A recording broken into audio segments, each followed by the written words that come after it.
అంతాన్ని పొగడాలంటే కళ్ళు కలవల్లా ఉన్నాయి, ముక్కు సంపెద్దలా ఉంది, మెడ శంఖంలా ఉంది, కురులు మేఘాల్లా తుమ్మెదల్లా ఉన్నాయంటూ ఇలాంటి పోలికలతోనే పాట రాస్తుంటారు. ఉపమానాలతో వేరే ఉపమానాలు వేరే పోలికలు రావా, ఉండవా అంటే ఉండకూడదా అంటే అప్పుడు ఆలోచన ఒక బీజం పడింది. ఉంటుంది, ఉండాలని ఒక పల్లవి రాసుకుని పెట్టుకున్నాం. సినిమాల్లోకి వెళ్ళిన తర్వాత ఈ పల్లవిని అందరికీ వినిపిస్తూ వస్తుంటే అందరూ కూడా కొందరు పెద్ద వినడం, కొందరు ఇంకోలా ఉంటే బాగుంటుంది అనడం, కొందరు ఇది కాదు కమర్షియల్గా వర్కౌట్ అవుతుందా వర్కౌట్ అవుతా అనడం. నాకు ఆ వర్కౌట్ అవుతుందా ఇది తెలియదు, ఆ భాష తెలియదు.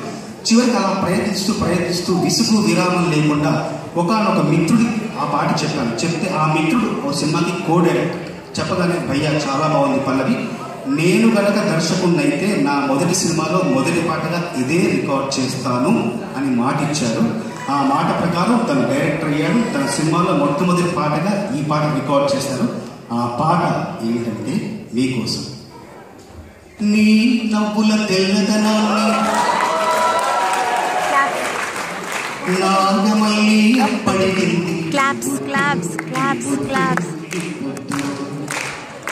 నీ పెదవుల ఎర్రదనాన్ని గోవిందాకే అప్పడిగింది, నీ కోకను సీతాకోక, నీ పలుకుంచేత నీ చూపును చంద్రరేఖ, నీ పొంగు ఏరువాక మంటూ బతిమాలి అసలు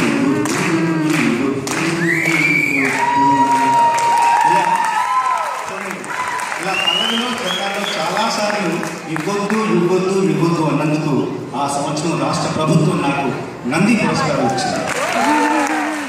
తర్వాత ఇంకొక విషయం, ఈ పాట పాడింది ఎవరో కాదు, ఇప్పుడు నీ ముందు ఎన్నో చక్కని గీతాలు ఆలపించిన మల్లికార్జున గారు ఈ పాట పాడారు.